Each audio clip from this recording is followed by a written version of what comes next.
हाँ तो साथियों, आप वो है टीचिंग मास्टर के साथ। और आज जो है कि अपवर्तनांक का जो रिफ्रैक्शन का जो पार्ट बचा हुआ था उसे करेंगे। तो अंत तक बने रहिए पेशेंस के साथ और सीखिए और उसे यूटिलाइज करके बेस्ट मार्क्स ऑब्टेन कीजिए। ओके, तो शुरू करते हैं। कौन सी हेडिंग चलेगी अब आगे? सापेक्ष अपवर्तनांक। यानी हमने अपवर्तन पढ़ लिया था कि जब कोई प्रकाश किरण एक माध्यम से दूसरे माध्यम में जाती है तो वह अपने मार्ग से विचलित हो जाती है। जब कोई आपतित किरण कहो, प्रकाश किरण कहो, श्वेत प्रकाश किरण कहो, जब कोई आपतित किरण एक माध्यम से दूसरे माध्यम में जाती है तो वह अभिलंब से दूर हट जाती है या अभिलंब की ओर झुक जाती है। या ये कहो, जब कोई श्वेत प्रकाश किरण एक माध्यम से दूसरे माध्यम में जाती है तो अपने मार्ग से विचलित हो जाती है। इस घटना को प्रकाश का अपवर्तन, रिफ्लेक्शन कहते हैं। ठीक है, तो ये स्नेल का नियम क्या है कि आपतन कोण की ज्या तथा परावर्तन कोण की ज्या एक नितांक के बराबर होती है। तो sine I upon sine R बराबर नितांक। ठीक है, ये सब हमारा हो चुका है। तो अब क्या कर चलेंगे आगे। अब हेडिंग डाल दीजिए आप, इसमें कौन सी है? सापेक्ष अपवर्तनांक।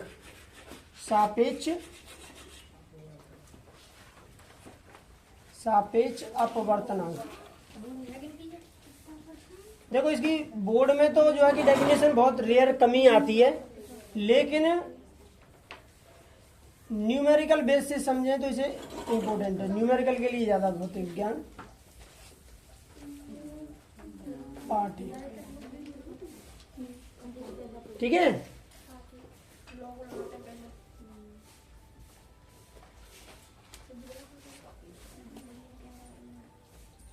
यदि पहला माध्यम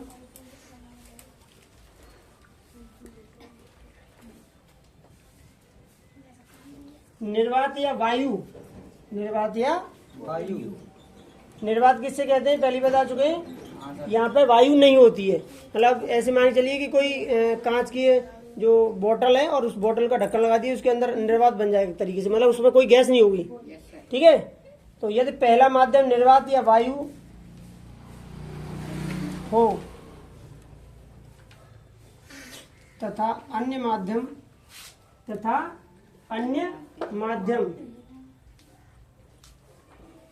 वायु हो,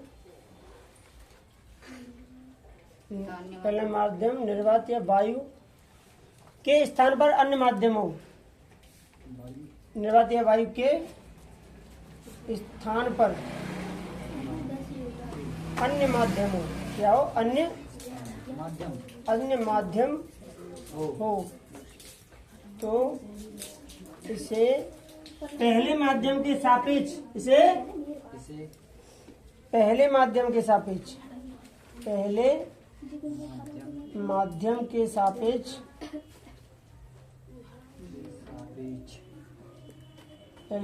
सापेक्ष दूसरे माध्यम का अपवर्तनांक दूसरे माध्यम का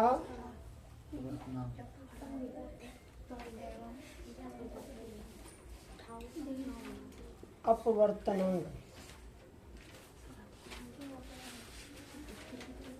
अपवर्तनांक या सापेक्ष अपवर्तनांक कहते हैं, सापेक्ष अपवर्तनांक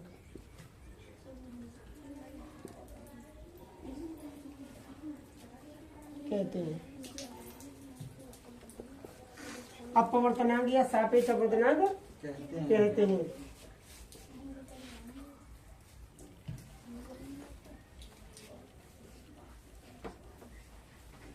जैसे कि कोई प्रकाश किरण एयर माने हवा से, जैसे कोई किरण हवा से यानी एयर से, और किस में जा रही है? ANG ग्लास में जा रही है।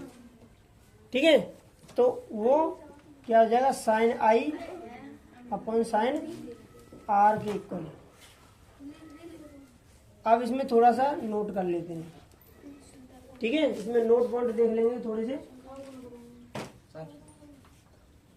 ये लिखे हैं ये साइन आई हाँ ये लिखिए इसे, इसमें थोड़े नोट पॉइंट देखते हैं आगे। ANG तो है ये।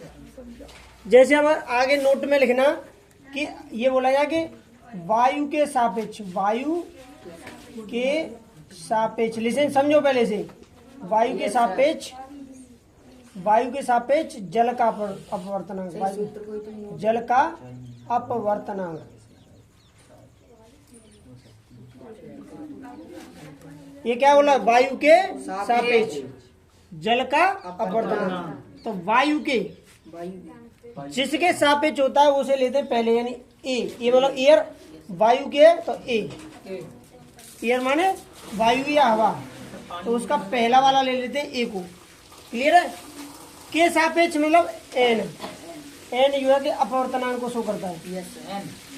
सापेक्ष जल का, जल मतलब वाटर, डब्लू, जल मतलब वाटर, तो क्या लेंगे डब्लू। मान चलो कि इसकी कोई वैल्यू दी है, जैसे 4 दिए, 6 दिए, 8 दिए, कुछ भी मान लीजिए, न्यूमेरिकल आएंगे तो और आगे समझेंगे। अभी इसे मिटा देंगे, दूसरा कर लेंगे, या फिर वैल्यू रख भी सकते हैं।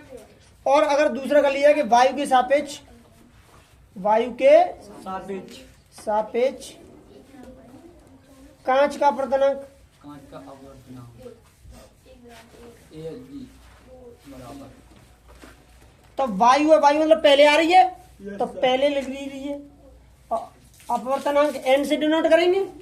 क्लियर आ रहा है? और फिर क्या आ रहा है, कांच का अपवर्तनांक, कांच, कांच मतलब ग्लास, शीशा, कांच, GLASS।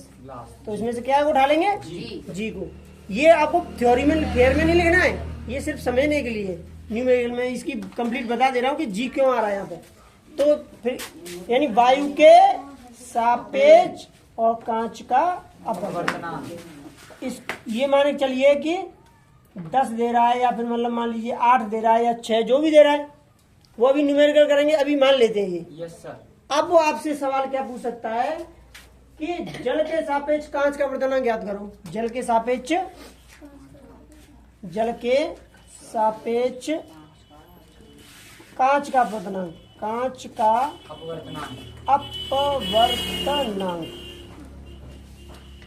अब जल के सापेक्ष पूछ रहा है, किसके सापेक्ष पूछ रहा है, जल के, किसके सापेक्ष पूछ रहा है, जल के। तो जा के सापेक्ष है वो पहले आता है कि बाद में आता है, पहले, पहले, W W N, जल के सापेक्ष, और अपवर्तनांक का है N, कांच को, ये अपवर्तनांक का तो एन हो जाएगा, यस सर। यानी जाके सापेक्ष है, काय के सापेक्ष है, जल के, तो जल पहले आ जाएगा। और काय का अपवर्तनांक है, कांच का, तो कांच ग्लास मतलब जी। अच्छा तुम देख रहे होंगे इसमें, आप पूरा गौर से ध्यान से देखना कि जल के सापेक्ष कांच का अपवर्तनांक है, ठीक है, जल के सापेक्ष कांच का अपवर्तनांक। तो देखो अगर sine I upon sine R, यानी आपतन कोण बराबर परावर्तन कोण पर अगर तुम जाएंगे, यस सर, तो उसमें और ज्यादा डिटेल में बताऊंगा, लेकिन आप इधर शॉर्ट में इतना समझ लीजिए कि जो बाद में होगा, क्या होगा बाद में, क्या है इसमें जी है, जी मतलब ग्लास, ग्लास, ग्लास मतलब कांच, कांच। तो जो बाद में होगा वो जैसे अंश के रूप में आएगा, ठीक है, जो पहले होगा वो और जो पहले होगा वो अपॉन में आएगा। हर की, समझ आई? Yes sir. जो बाद में होगा वो अंश के ऊपर आएगा, ऊपर, और और सर जो ऐसे पहले ऊपर होगा वो। वाले, ऐसे ऊपर, अब ये दोनों है किसके सापेक्ष, वायु के, वायु तो के, ए और ई, बात समझ आएगी नहीं? Yes sir.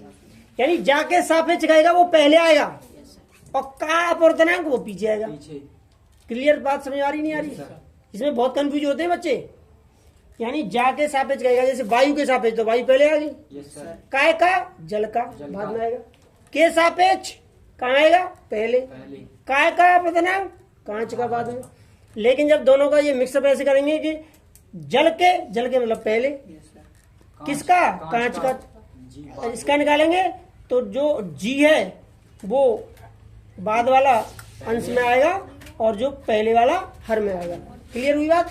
अब हमारे पास ANG पहले से वैल्यू है, हमारे पास ANG की वैल्यू कितनी है, 8 है, ANG की वैल्यू कितनी है, 8, और ANW की वैल्यू कितनी है, 4।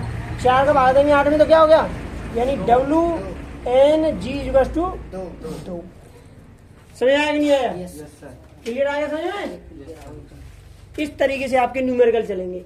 के सापेक्ष में जैसे कहेगा पहले, का अपवर्तनांक बाद में, लेकिन अगर उन दोनों का मिक्सअप पूछेगा तो इस तरीके से। और देखिए इसमें अभी पूछा है जल के सापेक्ष कांच का, लेकिन कांच के सापेक्ष जल का भी तो पूछ सकता है। Yes sir. तो यहाँ पे लिख दीजिए कांच के सापेक्ष, कांच के सापेक्ष जल का। के सापेक्ष तो कहा आएगा पहले, के सापेक्ष पहले, और का अपवर्तनांक बाद में। कांच के सापेक्ष जल का अपवर्तनांक। तो कांच के सापेक्ष, कांच के सापेक्ष जल का अपवर्तनांक। तो कांच के, तो कांच कहाँ पे आएगा? पहले। कांच का आएगा पहले। तो कांच को क्या बोलेंगे? ग्लास। जी। एन। अपवर्तनांक और काय का? डब्ल्यू। डब्ल्यू। क्लियर है? Yes sir. के सापेक्ष पहले और का अपवर्तनांक बाद में। लेकिन अगर इसे जैसे दो कंडीशन हमारी दी है, वायु के सापेक्ष कांच और वायु के सापेक्ष जल है, तो डब्ल्यू बाद में आ रहा है हमारा, Yes, तो sir. फिर क्या लेंगे? डब्ल्यू पहले। डब्ल्यू पहले। अंश में आएगा, यानी ए एन डब्ल्यू और ए एन ग्लास हर में। तो ये ए एन डब्ल्यू कितना था हमारा? A N W 4। 4 और ए एन जी 8। 8। पॉइंट लाएंगे तो 0 बढ़ जाएगा, 40 हो जाएगा, और 8 पंजे 40। तो 0.5 आ जाएगा। Yes sir. इस तरीके से आपके न्यूमेरिकल चलते हैं। के सापेक्ष पहले, का बाद में। और जब इसका मिक्सअप पूछा जाए एक दूसरे का, तो जो बाद में होगा वो अंश और जो पहले होगा वो अपॉन में हर। क्लियर हुआ कुछ? चलो इसे आगे चलते हैं।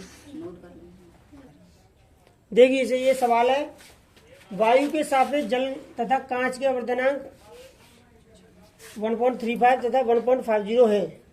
यदि प्रकाश किरण कांच से जल में जा रही है तो कांच के सापेक्ष जल का अपवर्तनांक ज्ञात कीजिए। तो वायु के सापेक्ष जल का और वायु के सापेक्ष कांच का, तथा लग रही तो जव के सापेक्ष और जव के सापेक्ष है। समझ आई? तो देखो ध्यान से इसका हल करते हैं।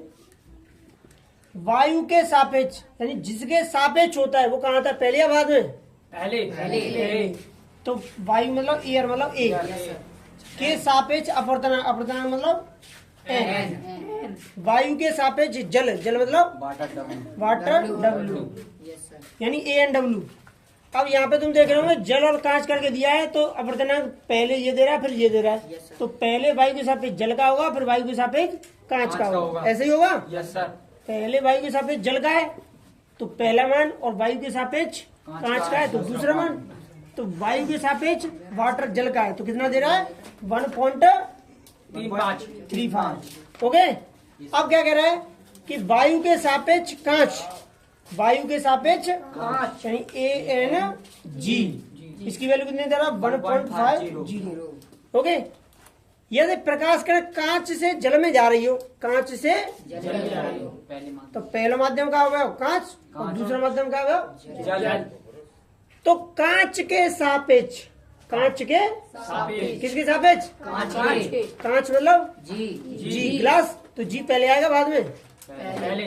तो जी अपवर्तनांक एन जल। और किसमें जा रही है? जल में। जल में मतलब डब्ल्यू। इजुगस 2। अब मैंने बताया था कि अंश और हर के रूप में न्यूमरेटर और डिनोमिनेटर में क्या होगा Yes, sir. कि जो बाद में वाटर है वो पहले। वो अंश के रूप में आएगा, यानी एन डब्ल्यू, और वो भी किससे? एयर से। और जी बाद में, यानी वो भी किससे? एयर से। वैल्यू पुट कर दीजिए। ए एन डब्ल्यू कितना दिया हमारा? 1.35 अपॉन ए एन जी कितना दिया? 1.50। अब देखो पॉइंट के बाद 2 नंबर इसमें और पॉइंट के बाद 2 नंबर इसमें। या तो सिंपल ये समझ लीजिए कि पॉइंट से पॉइंट हटेगा, या फिर और डिटेल में जाना है तो 100 मल्टीप्लाई अपॉन 100 कर दीजिए। तो 100 से 100 कट जाएगा वैसे, लेकिन सवाल को हमको क्या करना है? आगे बढ़ाना है। तो इसीलिए इस 100 का इसमें मल्टीप्लाई करेंगे तो यहाँ से पॉइंट हट जाएगा, तो कितना हो जाएगा ये? यानी जी एन डब्ल्यू बराबर हो जाएगा 135, 135 बट्टे 150। Yes sir. यहाँ तक समझ आया? अब इसे काट लीजिए 5 से। 5 दूनी 10 और 5 7 35, 5 3 15 0, कितना आ गया? 27/30। ये क्या आया? जी एन 300 और 3 नम्मा 27 और 3 ढाई 30, तो कितना हो गया? यस 10। तो ये हो गया 9/10। ये 9/10। अब या तो ये रहने दो और या फिर क्या करेंगे, GNW इक्वल टू 0.9 0.9। समझ आया? Yes sir. चलो अब हेडिंग डाल लीजिए लेंस। क्या डालेंगे? लेंस लिखो इसमें।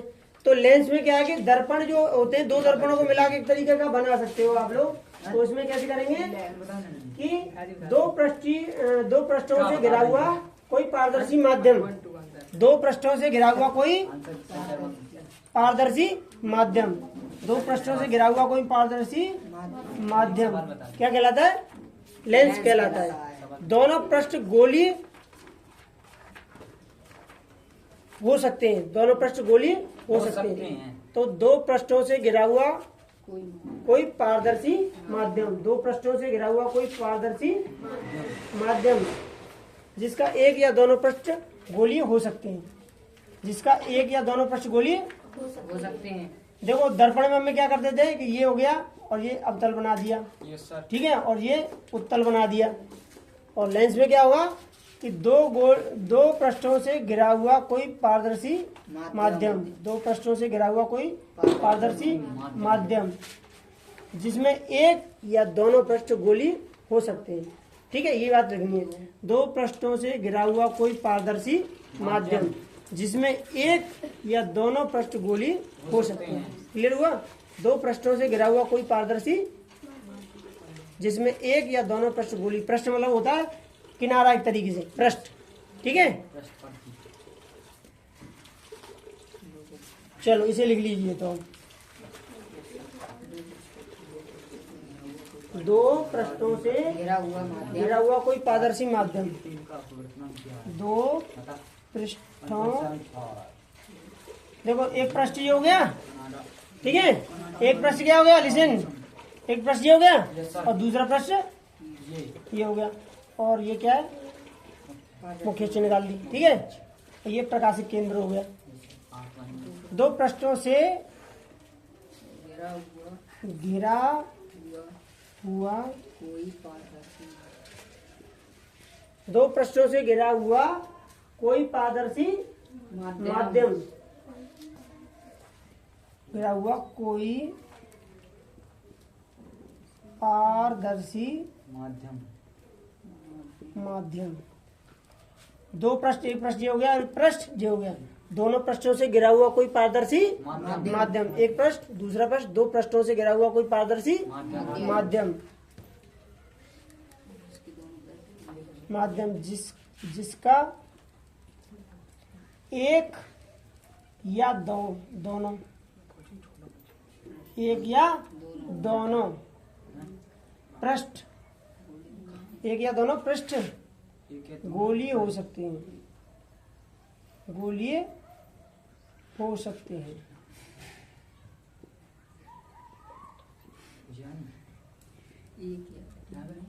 एक या दोनों पृष्ठ गोलीय हो सकते हैं, ये भी बना देना और इसके नीचे ये भी लिख देना, चित्र बनाने सर। हाँ, ये भी ऐसे डैश करके ये लिख देना भी सर। ठीक है, क्लियर है? क्लियर है सर जी।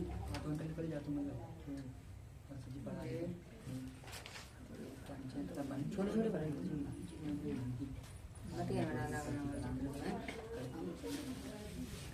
अच्छा, तुम देखते हो, इधर सुनो, लिसन। तो दर्पण में क्या करते थे हम, ये क्या है, ये कौन सा दर्पण है? कौन सा सही? अवतल। ठीक है, और जैसे कि ऐसे करते हैं, और ये कौन सा होता था, नहीं, इसी अंदर से ऐसे कर ले, उत्तल। तो जैसे कि बाहर से जैसे कलई, जैसे बाहर से जैसे कलई होगी, उत्तल है, तो ये जैसे कि उत्तल बन जाएगा और ये जैसे कि अवतल बन जाएगा। ठीक है, तो उसी से मैच करके अगर करोगे तो आपको ये मतलब दोनों याद रहेंगे। उसी से क्या करना है, मैच करना है, तो आपको दोनों याद रहेंगे। तो ये आपका बन जाएगा, ये आपका उत्तल और ये अवतल।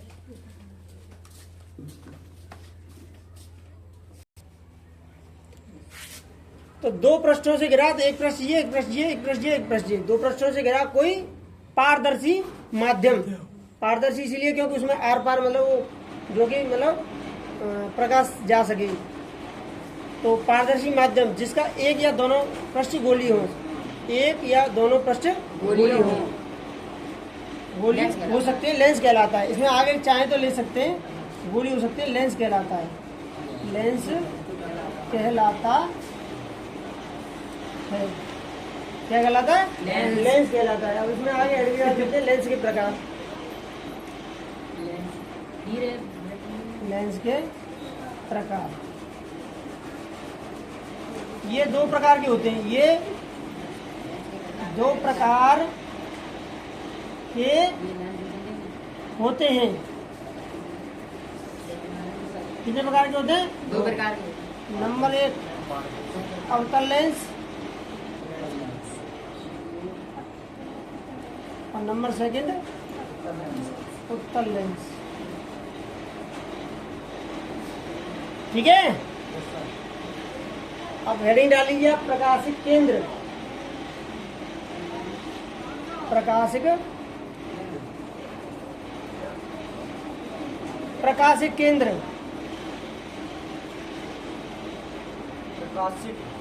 प्रकाशिक केंद्र लेंस का केंद्रीय बिंदु। लेंस का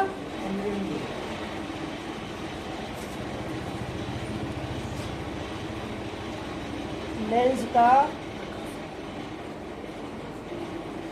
केंद्रीय बिंदु। लेंस का केंद्रीय बिंदु प्रकाशिक केंद्र कहलाता है। प्रकाशिक केंद्र कहलाता है। ठीक है, अब इसमें अवतल लेंस और उत्तल लेंस को डिफाइन करेंगे। और साथ ही आपको इसी प्रकार के वीडियो अगर चाहिए तो कमेंट कीजिए, लाइक कीजिए, शेयर कीजिए और सब्सक्राइब कीजिए। इतनी मेहनत के लिए कुछ तो योगदान करना पड़ेगा आपको। ठीक है, लेकिन पेशेंस के साथ बने रहेंगे तो गारंटीड आप बेस्ट मार्क्स ऑब्टेन करोगे। Thank you all of you guys.